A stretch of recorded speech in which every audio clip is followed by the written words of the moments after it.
Hello friends, welcome to study master. मैं हूं आपका फ्रेंड जीएस राय।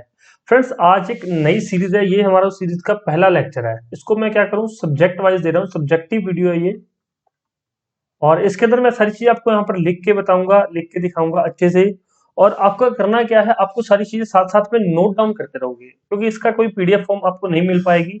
मैं आपके सामने यहाँ पर लिखता जाऊंगा और आपको ये वीडियो देख लेना। 15 से 20 मिनट की वीडियो रहेगी, तो आप देखेंगे कि 20 मिनट बाद आपको इतनी चीजें पता, जो आप घंटों किताब पढ़ के भी उस चीज के बारे में पता नहीं कर पाते थे। तो ये, और जो एग्जाम में आपके क्वेश्चन आ रहे हैं ना, कि बच्चों को समझ नहीं आता कि ये क्वेश्चन पता सी कहाँ से उठा लिया गया, ये तो करंट अफेयर में भी नहीं करवाया गया है, ये जीके जीएस में भी नहीं है, तो पता नहीं क्वेश्चंस कहाँ से आ रहे हैं। तो वो सारी चीजें जो आपको पता नहीं चलता कहाँ से आ रही है, वो आज मैं सारी चीजें आपको यहाँ पर कराऊंगा। सबसे पहले देख लीजिए यहाँ पर कोविशील्ड। बहुत लोगों ने वैक्सीन की डोज लगवाई है, तो कोविशील्ड। अब आपसे ये पूछा जाएगा, कोविशील्ड ये पहली वैक्सीन है जो भारत के द्वारा लॉन्च की गई थी। पहली वैक्सीन जो भारत के द्वारा, जिसको मंजूरी दी गई थी लगाने के लिए, पहली वैक्सीन कोविशील्ड। अब इसको भारत ने मंजूरी दे दी। अब ये पूछा जाएगा कि इसका निर्माण किसने किया। तो कोविशील्ड का निर्माण पूछा जाएगा आपसे। कोविशील्ड का निर्माण किसके द्वारा किया गया? सीरम इंस्टीट्यूट के द्वारा। सीरम इंस्टीट्यूट ऑफ इंडिया के द्वारा इसका निर्माण किया गया। तो दो चीजें याद होगी, एक तो कोविशील्ड कोरोना का टीका है, पहली वैक्सीन थी जो भारत में लगी लोगों को। इसका निर्माण सीरम इंस्टीट्यूट ऑफ इंडिया के द्वारा किया गया था। एक और चीज है जूको घाटी। अब आप पढ़ो, चाहे जितनी मर्जी किताबें पढ़ लो, जूको घाटी वहां पर दे रखा होगा, आपने मैप में भी दिखा होगा, लेकिन पता नहीं चलेगा जूको घाटी कहाँ पर है। मणिपुर के अंदर है। एग्जाम में आ जाएगी, फिर आप कहोगे कि पता नहीं कैसे आ गया। अब ये न्यूज के अंदर थी, जूको घाटी कहाँ पर है? मणिपुर के अंदर, नागालैंड की सीमा के ऊपर है ये। नागालैंड के साथ लगता एरिया है, नागालैंड की सीमा पर है।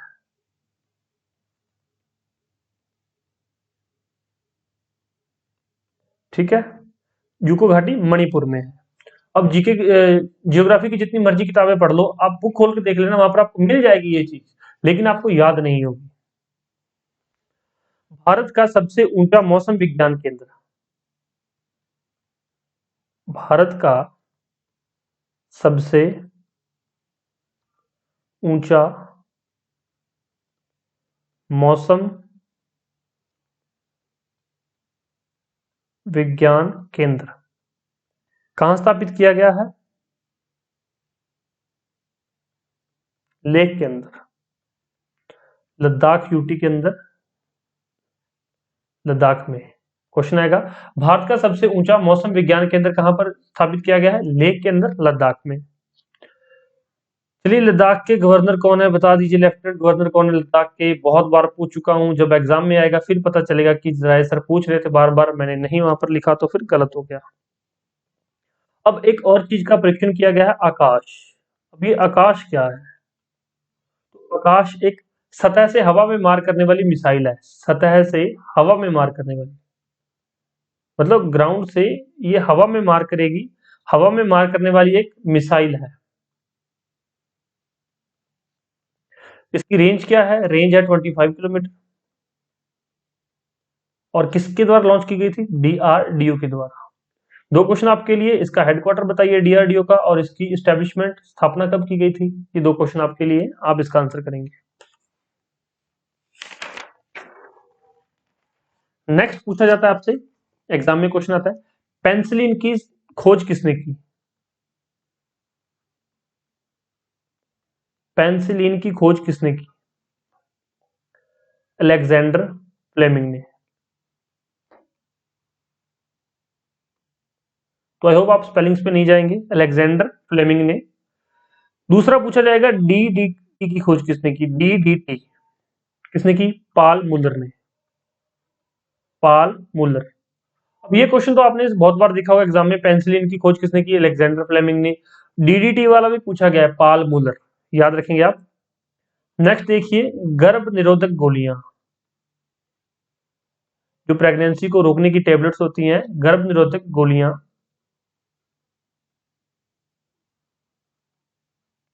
तो इसकी खोज किसने की थी? पिनक्स ने। पिनक्स। एक है ओपन हार्ट सर्जरी की खोज किसने की थी? ओपन हार्ट सर्जरी, वॉल्टन लिलेक ने, वॉल्टन लिलेहक ने।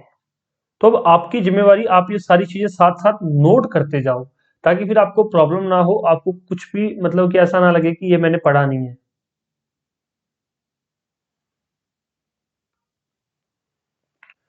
नेक्स्ट है, पोलियो का टीका किसने खोजा था?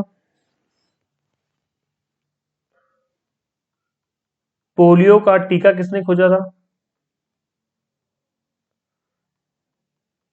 जॉन्स साल्क ने। ऐसे क्वेश्चंस एग्जाम में आते हैं, मैं वही करवा रहा हूं आपको, जॉन्स साल्क। नेक्स्ट है एस्प्रिन। सभी लोग एस्प्रिन खाते होंगे, सर दर्द होता है, तो किसने ढूंढी एस्प्रिन? ड्रेसर ने, ड्रेसर। रेबीज का टीका किसने खोजा था? रेबीज का टीका एग्जाम में बहुत बार आया हुआ है, रेबीज का टीका लुई पास्चर ने। किसने? लुई पास्चर ने। सिंपल है, याद रहेगा। क्लोरोफॉर्म सुंघाने के काम आती है, इससे लोग बेहोश हो जाते हैं, chloroform. Sir James Harrison, sir James Harrison, sir James Harrison. Okay. और बैक्टीरिया की खोज किसने की थी? ल्यूवेन हॉक ने, बैक्टीरिया ल्यूवेन हॉक। पता है सभी को। एक क्वेश्चन आता है, आधुनिक भारत की प्रथम शिक्षिका कौन है? आधुनिक भारत की प्रथम शिक्षिका।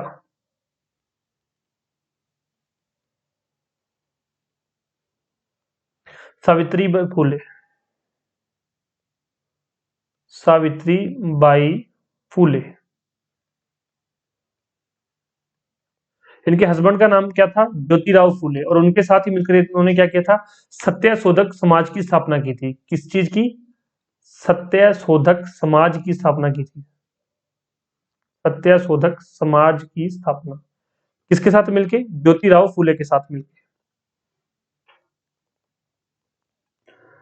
एक और चीज याद रखना, 4 जनवरी इंपॉर्टेंट डे वाला क्वेश्चन है। 4 जनवरी क्या मनाया जाता है? ब्रेल दिवस, विश्व ब्रेल दिवस। जो लोग अंधे होते हैं, जिनकी आंखें नहीं होती, जो सिर्फ ब्रेल लिपि पढ़ सकते हैं, विश्व ब्रेल दिवस। उनके लिए एक ब्रेल लिपि होती है अलग से, और दृष्टि बाधित लोगों के लिए ब्रेल लिपि विकसित की हुई है। और लुइस ब्रेल एक आदमी था जिसने की एक इस तरह की लिपि बनाई थी, जो कि जो देख नहीं सकते लोग वो पढ़ सकते हैं ब्रेल लिपि। तो इसलिए विश्व ब्रेल दिवस उनकी जयंती पर मनाया जाता है, विश्व ब्रेल दिवस। तो 4 जनवरी याद रहेगा, विश्व ब्रेल दिवस। इसके बाद एक और क्वेश्चन है, एडीपी, एशियन डेवलपमेंट बैंक, कब इसका बना था? ये एस्टेब्लिशमेंट कब हुआ था? 1966 में। हेडक्वार्टर कहां पर है? फिलीपींस के अंदर,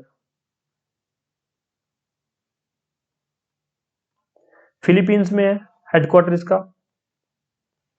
और 1966 में इसकी स्थापना की गई थी, 1966 में।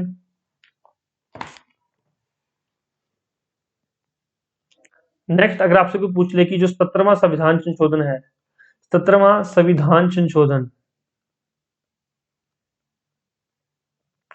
किस चीज से संबंधित है?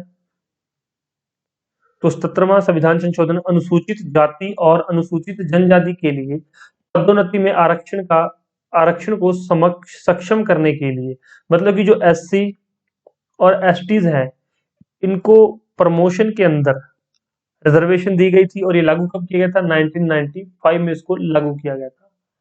17वां संविधान संशोधन एससी एसटी को प्रमोशन में रिलैक्सेशन से संबंधित है, और इसको लागू किया गया था 1995 में। अब आप सोच रहे हो कि सर आप ये जो रैंडम करवा रहे हो, ये किस बिहाफ पे करवा रहे हो? तो स्टूडेंट्स, अगर आप लोग दैनिक जागरण फॉलो करते हैं या द हिंदू फॉलो करते हैं, तो ये सभी चीजें डे वाइज कहीं ना कहीं, जैसे कि 77 संविधान संशोधन कॉन्स्टिट्यूशन अमेंडमेंट एग्जाम में न्यूज़पेपर के अंदर ही आया हुआ था। सावित्रीबाई फुले के बारे में न्यूज़पेपर के अंदर रिसेंट आया हुआ था। विश्व ब्रेल दिवस 4 जनवरी ये भी आया हुआ था। एडीबी के बारे में आया था कि एडीबी ने असम को कोई लोन दिया है $231 बिलियन का। तो ये सारी चीजें न्यूज़पेपर के अंदर आई हुई, तभी मैं रैंडम आपको यहाँ से मैं करवा पा रहा हूँ। तो अगर आप न्यूज़पेपर फॉलो करते हैं तो बहुत अच्छी बात है, अगर नहीं फॉलो कर रहे तो ये वीडियो देख लो, आपको बहुत बेनिफिट मिलेगा। और ये है, अगर आपको बेनिफिट मिले तो बताना जरूर है कि सर हाँ हमें बेनिफिट मिल रहा है, और इस वीडियो को कंटिन्यू करो। और अपने फ्रेंड्स के साथ शेयर जरूर करना, ताकि मुझे भी थोड़ा मोटिवेशन मिले कि हाँ ठीक है, मैं बच्चों के लिए मेहनत कर रहा हूँ, तो बच्चे मेरी बात मान रहे हैं, वीडियो को शेयर कर रहे हैं, लाइक कर रहे हैं, उनका फायदा हो रहा है, ज्यादा से ज्यादा बच्चों तक ये चीज पहुंच रही है। चलिए अब इससे संबंधित और कोई क्वेश्चन आ जाते हैं, जैसे कि हाइग्रोमीटर क्या मापता है। हाइग्रोमीटर ये क्या चीज मापता है हाइग्रोमीटर? तो ये आर्द्रता मापता है।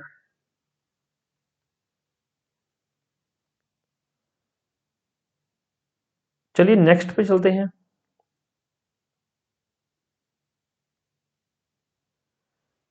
इसके बाद और क्या इंपॉर्टेंट है देख लेते हैं। अभी आप ऑनलाइन पेमेंट तो सभी करते हैं, ऑनलाइन पेमेंट फोन पे, गूगल पे, आपको पता है। व्हाट्सएप पे आप 9896160956 पर मैसेज करेंगे कि सर नोट्स चाहिए, तो मैं आपको फीस के बारे में बता दूंगा, सारी चीजें फीस के बारे में आपको मैसेज आ जाएगा। फिर आप उसके बाद ऑनलाइन फीस पे करेंगे, आपकी ईमेल आईडी पे नोट्स आ जाएंगे। तो ऑनलाइन पेमेंट तो सभी को पता है, गूगल पे, फोन पे, पेटीएम सभी यूज करते हैं। लेकिन इससे संबंधित पेपर में क्वेश्चन कैसे आएगा? आरटीजीएस, इसकी फुल फॉर्म क्या है? Real time gross settlement. Real time gross settlement, NPCI, national payment corporation of India, NPCI.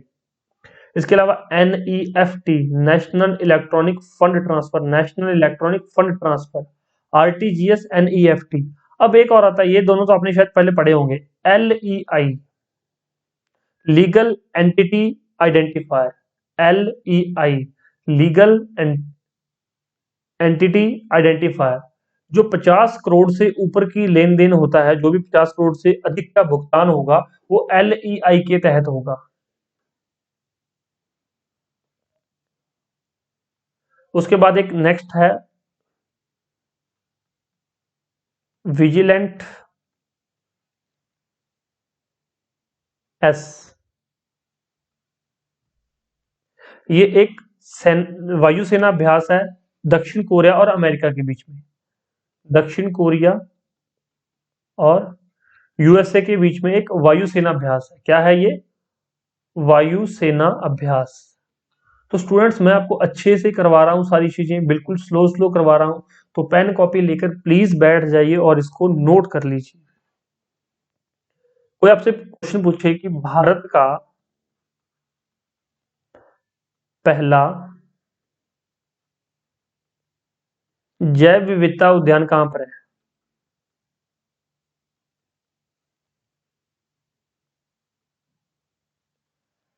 Bharat का पहला जैव विविधता उद्यान जिसका नाम क्या है, भारत वाटिका, कहां पर है? तो उत्तराखंड में।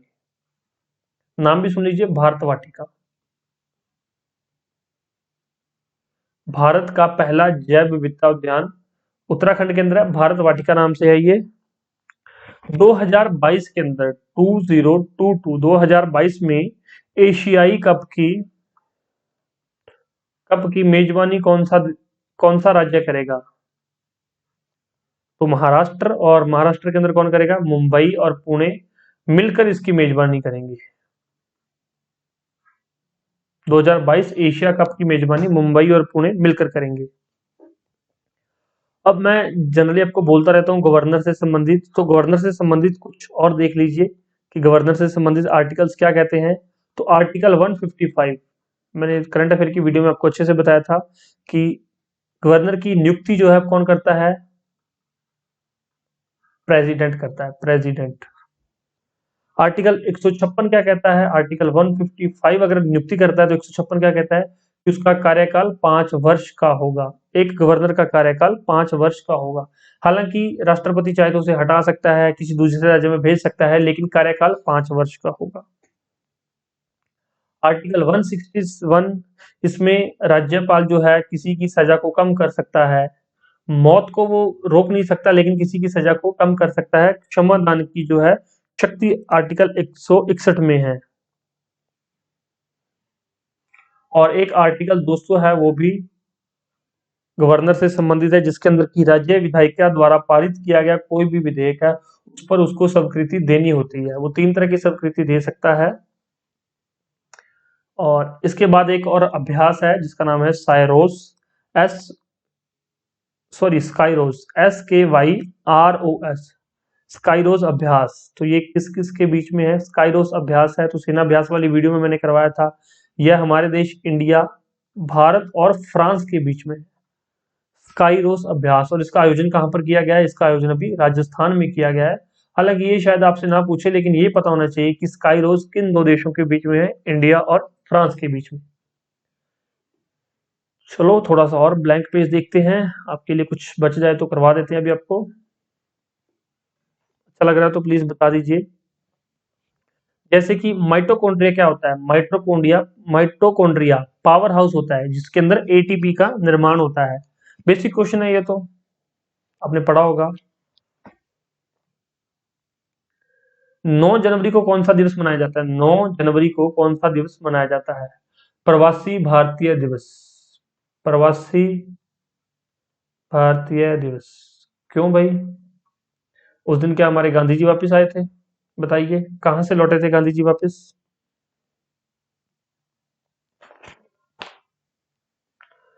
नेक्स्ट एक और है, 10 जनवरी को कौन सा दिन मनाया जाता है? 10 जनवरी को विश्व हिंदी दिवस। विश्व हिंदी दिवस।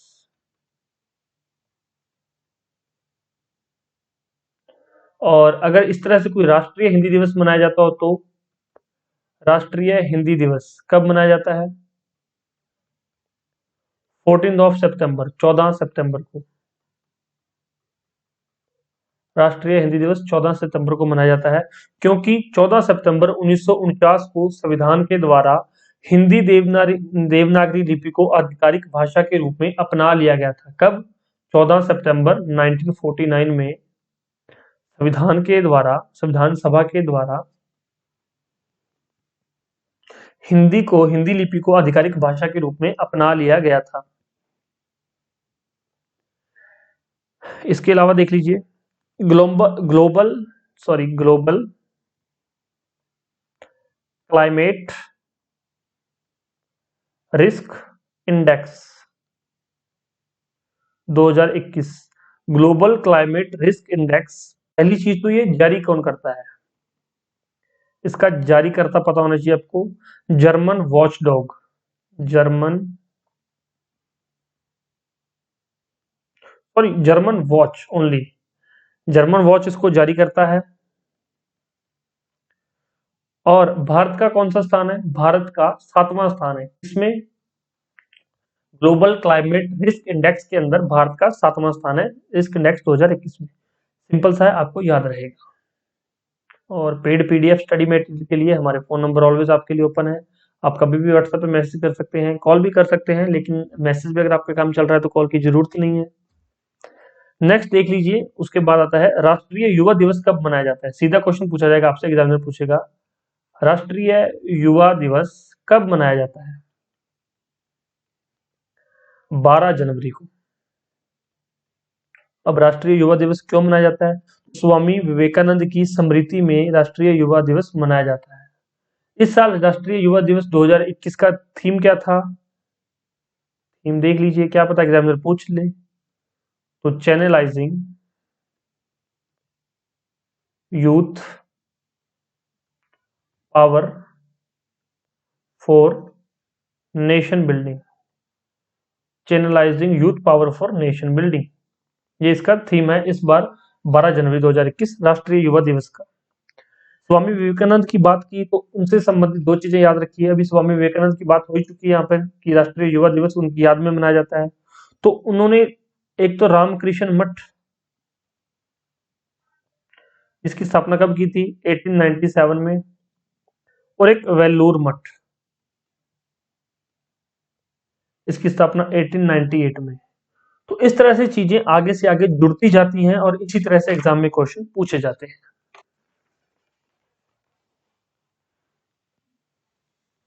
इसके बाद एक और जीआई टैग मिला है, गुच्छी मशरूम। जम्मू कश्मीर को जीआई टैग दिया गया। गुच्छी मशरूम किस राज्य को है? जम्मू कश्मीर एक यूनियन टेरिटरी है, उसको जो है इसका जीआई टैग प्राप्त हुआ है।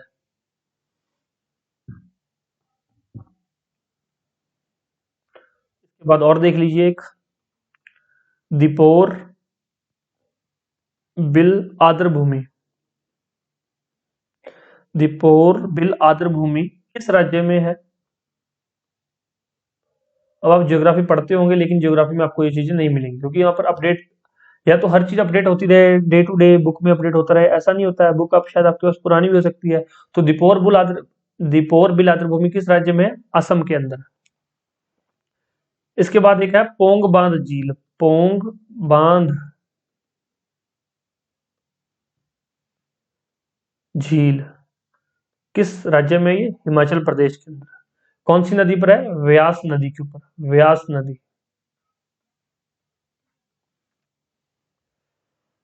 तो ये कुछ इंपॉर्टेंट हाइलाइट्स थे जो मैंने आपको बताए हैं, जिनसे क्वेश्चन एग्जाम में बनेगा।